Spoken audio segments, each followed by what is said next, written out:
Hi, and welcome to Video 101. I'm John Crossman, and today we're going to talk about career paths.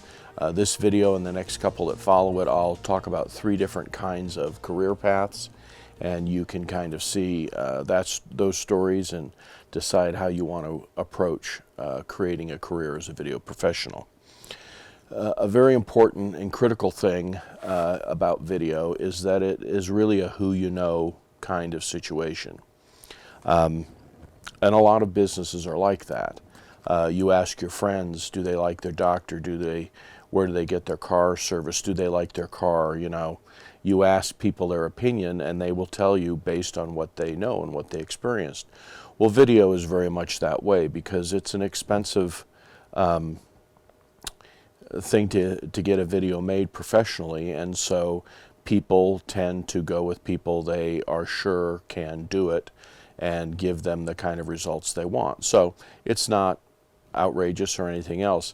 That does make it hard to break in. If you don't have a network of people that know you and know what you can do, it becomes a challenge. And the network of people that I have that have used me for the last 30 years are still where a big majority of my work comes from even to this day. So I can't overemphasize the point that it's a who you know kind of business. Of course, social media is all based on a who you know kind of thing. So if you understand that, then you realize that if you are the kind that's planning your career, you have to be able to create a network of people. And of course, you're going to meet people as you go through your life. And not only do you need to know a number of people, but you need to have performed a valuable service to them along the way so that they'll use you in the future. So for my path, I started at a TV station. And while it all looks neat and cozy at this point in my life, really I didn't know what I wanted to do. And my best friend had asked me, what I was studying in college, and I didn't really know what I wanted to study in college either, but I did like the idea of communications. I had toured for 2 years after high school in a musical group, singing and playing instruments, and I really liked communicating in that manner to people. In fact, I had moved here from where I grew up in Connecticut to be a singer-songwriter. That's really what I wanted to do, but you couldn't get a degree in singer-songwriter, and so my best friend said, well, you should go apply to ad agencies and TV stations and radio and stuff if you want to do that. And not having a better plan, that's what I did. And at that time in our city, almost all of the ad agencies and TV stations were on the same street. So I spent an afternoon hawking my resume around to these places, and most of them didn't have an interest, but one of the TV stations did, and they wanted me to do a job which I wasn't interested in doing, mostly because it was full-time. I didn't specifically have a job I was looking for at a TV station. I was literally just thinking, well, they communicate, maybe there's something I can do there. I certainly didn't have any qualifications to do any specialized work, but I had worked in rudimentary computers up at this time. This is 1978, and so they took that as computer experience, and that's what they wanted me to do, but I didn't want to do that because it was a full-time job, and I was going to college and playing in a band, and I had a lot of things going on. I didn't want a full-time job. I had already done that and been there. So I asked what part-time jobs they had, and they only had one in the whole station, and that was washing the cars for the news department, which had just opened up. They just decided that they had bought these cars and no one took care of them, and even though the people drove them every day, they didn't take care of them, so they wanted someone that could wash and detail and clean and hopefully make the cars not look like trash when they're out in the city. And so that's what I did. I really started as a gopher. I did wash the cars. When the weather got cold, I would pick up film from the bus station. I would run errands. I would deliver packages. I'd do whatever needed to be done. And soon I was doing the teleprompter for the 6 and the 10 o'clock news. And actually, the second day I was there, I think a photographer came down and saw me cleaning the cars, and he thought, wow, that's great. He goes, well, I'm going to go do a live shot. Do you want to come and help? And I thought, okay. And so we went to the park, and I pulled cable and hooked up the, he showed me how to do all this stuff and hooked up the camera and set up the microwave. And so they used to do a live shot every day at 6 o'clock. If there wasn't a news story, they would do, a live shot at a park for weather or something like that. So I didn't do that every day either, but I started gathering in all this experience of teching this, working some in the studio.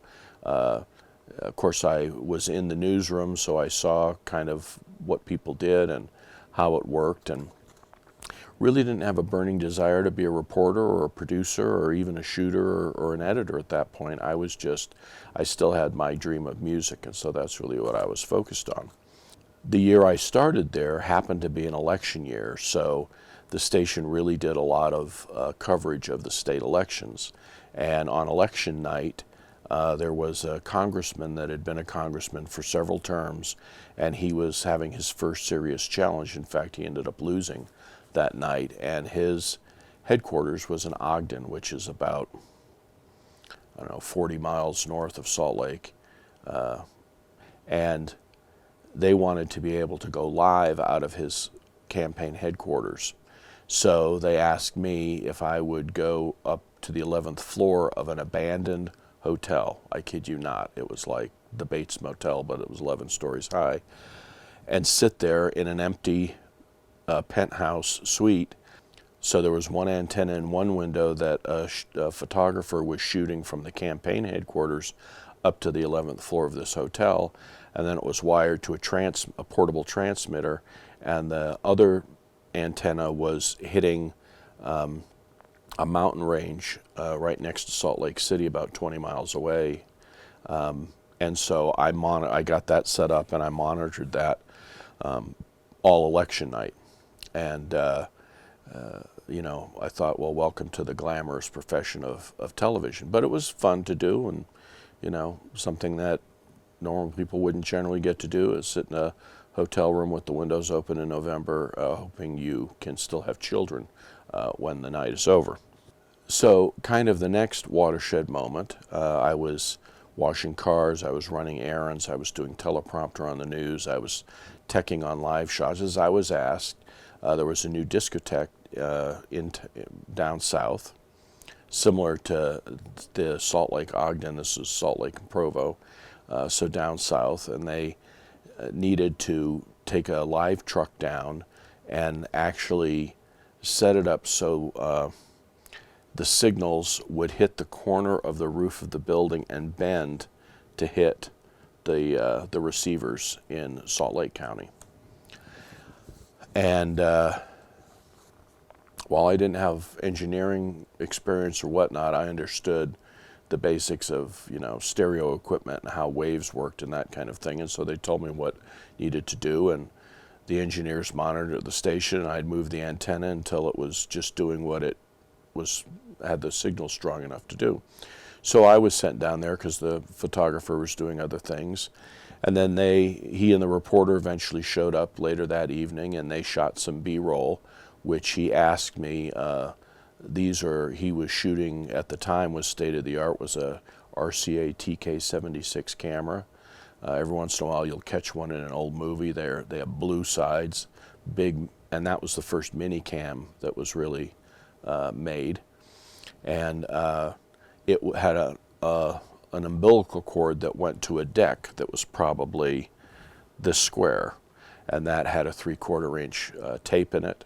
And so he's weaving in and out between the dancers, and I'm a couple feet behind him carrying the recording deck. And they had lights and smoke and fog and mirror balls and 100 people dancing, and so it was quite a party there. And then we microwaved that footage back to the station, and somebody cut some B-roll that would overroll the reporter.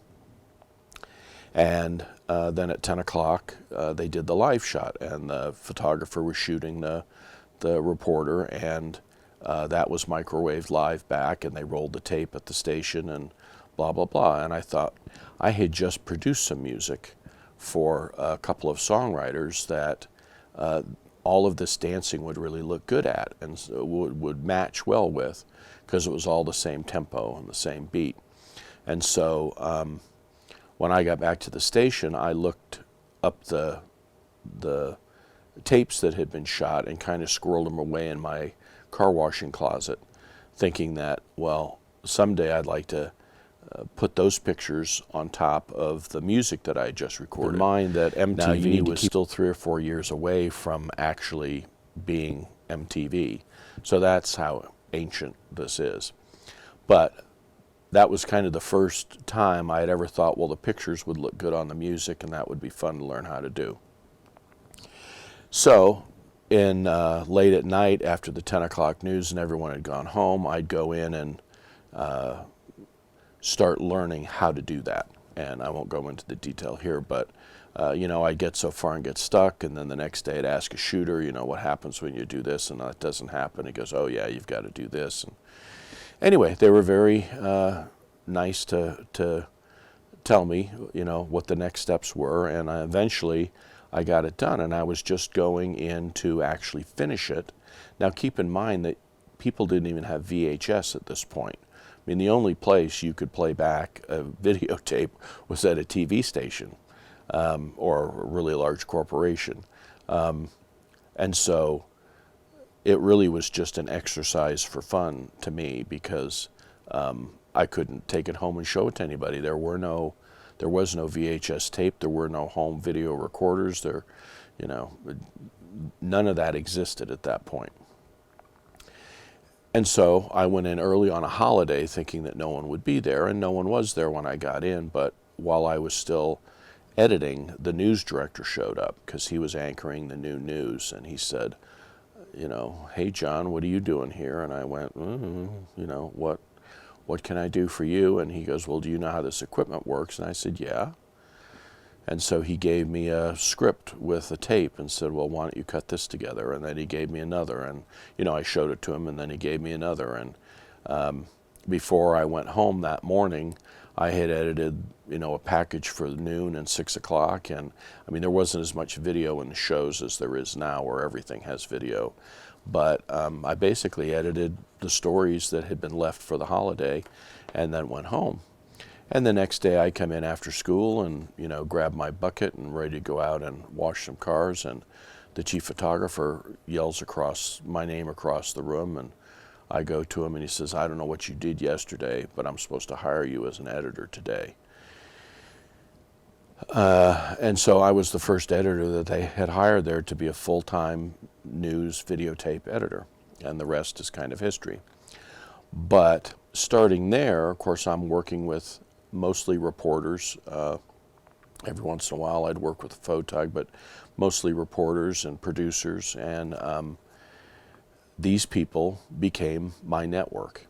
And so eventually some of them left to go to work for corporations, or some of them got freelance jobs, and when they needed something edited, they would come back to me because I had done a good job for them in news. And so I would be hired to edit whatever corporate things they were doing. And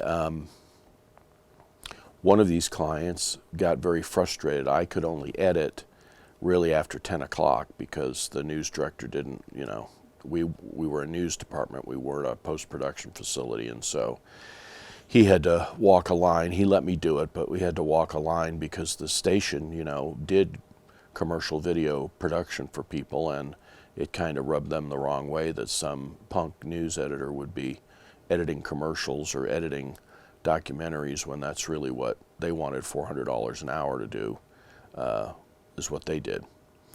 And I had a client who kept getting jobs, but he didn't have the budget to go pay $400 an hour to edit at a commercial post house. So anyway, he was able to put together some money and asked me if I would come and join them as their editor. And that's how I went from working at a TV station to becoming, I guess, an independent video professional, which I've largely been for the last 25 years. And so, but my first clients were all people that knew me from the TV station. And as people started to leave, they would look me up and say, we're doing a videotape, can you edit it, and that kind of thing. At that time, shooting and editing, producing and writing, they were three pretty distinct specialties. The lines are much more blurry, if there are any lines today. And we'll talk more about, editing as editing in a later video. But so that was my career path. Now, the times have changed, but there's still TV stations, there's still local news, and so there's still opportunities to get your foot in the door and prove yourself.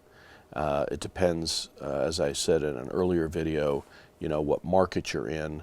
If you're in a little market, you may not have a TV station that, is doing local news. If you're in a huge market, it's going to probably be unionized, and so you just can't walk in and start helping. But if you're in a large market, there's going to be other ways that you can get your foot in the door.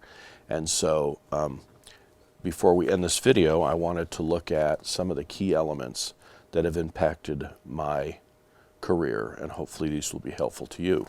So let's break down some of those elements. Number one, I looked for a job in the general industry I was interested in. It could have been advertising, it could have been radio.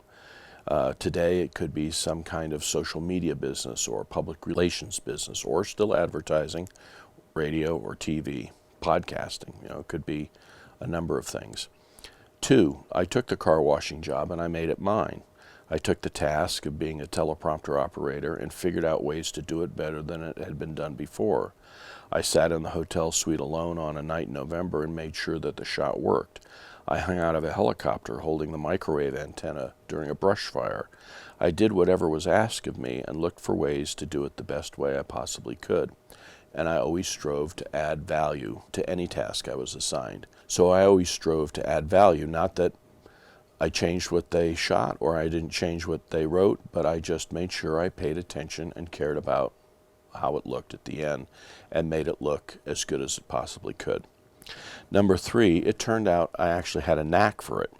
I could look at video and a script and see what it should look like before I ever edited the first frame. So I have a natural ability to do this kind of visual communication work, and I've used it my whole career, and it continues to serve me. I've known people that don't have the ability, but they like the hardware or they like the technology, and I've seen people that are very talented, more talented than me, get out of the business because they don't want to deal with clients, or they don't get tired of dealing with reporters or managers or whatever. And so so I have a knack for it, and I've ridden that natural ability my whole career. And number four is I was in the right place at the right time. I literally started right when electronic editing started to gain a foothold. We were the 41st or 42nd market out of the 200 markets that there are at that time in the country. And so normally a station of our size wouldn't really have access to electronic equipment, electronic editing. There wasn't a pool of people to choose from because there weren't people that had experience in what I was doing. And so it was a right place, right time kind of scenario. But you can still find those scenarios today. And so I urge you to look for them. So that's my career path. And even though when I look back, it started kind of by accident, it's been something I've really enjoyed doing. It's something that I believe, anyone, especially if you have some natural ability, can serve you very well in being a career that you can add value to others around you, get that feeling that you can only get when you actually create something and it impacts people, and have a great life and a great career doing it. My name is John Crossman. You've been watching Video 101, Career Path in this particular case. In the next video, we'll talk about a different kind of career path, starting in corporate and in school. And we'll see you then. Thanks for watching.